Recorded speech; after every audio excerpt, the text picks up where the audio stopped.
جی وہ چارپائی پہ ویسے ہی پیر ہلائیں تو کچھ ہوتا ہے اور رات میں جھاڑو لگا دیں تو کچھ ہوتا ہے. مگر مجھے خیال آیا کمیل بھائی کہ وہ آؤٹ آف مینرز بھی ہوتا ہے, تو مجھے لگتا ہے بعض وقت یہ سمجھانے کے لیے بھی کیا جاتا ہے کہ وہ کہو گے تو بہو آ جائے گا ٹائپ, تو وہ ہوتا ہے کہ ایسا نہ کرو. شاید اس سے بھی مجھے لگتا ہے کنفیوژن کچھ. میں سمجھتا ہوں کہ ان تمام ہی توہمات کا جو جواب ہے فقط 2 آیات میں ہے, بلکہ ایک ہی آیت میں, سورہ آل عمران کی آیت نمبر 26. اس میں اللہ سبحانہ وتعالیٰ نے فرمایا قل اللہم مالک الملک, سب کچھ اختیار تو اللہ سبحانہ وتعالیٰ کے پاس ہے. تؤتی الملک من تشاء وتنزع الملک ممن تشاء وتعز من تشاء وتذل من تشاء بیدک الخیر انک علی کل شیء قدیر تولج اللیل فی النہار وتولج النہار فی اللیل وتخرج الحی من المیت وتخرج المیت من الحی وترزق من تشاء بغیر حساب.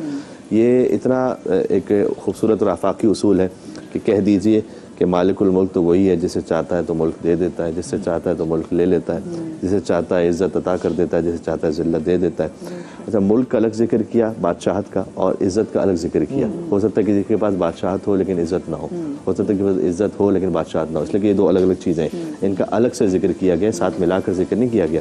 بعض کو ملک دیتا ہے, بعض کو عزت دیتا ہے, بعض کو دونوں عطا کر دیتا ہے. بعض کے پاس ملک ہے لیکن ذلت ہے, بعض کے پاس عزت ہے لیکن ملک نہیں ہے.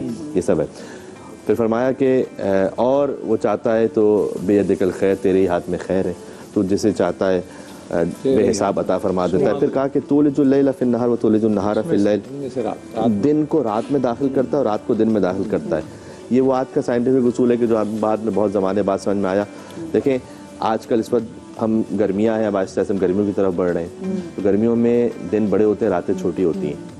سردیوں میں راتیں بڑی ہوتی ہیں, دن چھوٹے ہوتے ہیں. جب ہم سردیوں سے گرمیوں میں جا رہے ہوتے ہیں نا, تو دن رات میں داخل ہو رہا ہوتا ہے, یعنی دن بڑا ہو رہا ہوتا ہے, رات چھوٹی ہو رہی ہوتی ہے, سکڑ رہی ہوتی ہے. جب ہم گرمیوں سے سردیوں کی طرف جاتے ہیں تو پھر رات دن میں داخل ہو رہی ہوتی ہے, اس لیے کہ رات بڑی ہو رہی ہوتی ہے, دن چھوٹا ہو رہا ہوتا ہے. تو اللہ دن کو رات میں داخل کرتا ہے, رات کو دن میں داخل کرتا ہے, مردے سے زندہ نکال لیتا ہے, زندے سے مردہ نکال لیتا ہے. کبھی ایسا ہوتا ہے کہ ایک اسٹل برتھ ہوتی ہے, ماں تو زندہ ہے لیکن بچہ مردہ ہو گیا. کبھی ایسا ہوتا ہے کہ ماں مر گئی ہے لیکن بچہ زندہ ہے, تو مردے سے زندہ نکالتا ہے, زندے سے مردہ نکالتا ہے. لیکن اس کا تو چیلنج بھی ہے کہ میں کروں گا سب کو زندہ, اور ویسے ہی اس کی ایک تعویل یہ بھی ہے کہ اللہ کبھی کسی ہدایت یافتہ سے کسی گمراہ کو نکال دیتا ہے. حضرت نوح علیہ السلام کے گھر میں ان کا بیٹا ہے, ولی اور ولیوں کیا بھوت والی بات جو ہے. اور کبھی ایسا ہوتا ہے کہ کسی گمراہ کے یہاں سے کوئی ہدایت یافتہ بھی آ جاتا ہے. یہ بھی ایک مثال ہے. خیر میں سے شر اور شر میں سے خیر, جو من تشاء بغیر حساب, جس چاہتا ہے بے حساب عطا فرما دیتا ہے. تو جس کا اس توحید پر یقین ہے, اور پھر اللہ سبحانہ وتعالی مسبب الاسباب, اس سے اسباب کی دنیا بنائی ہے.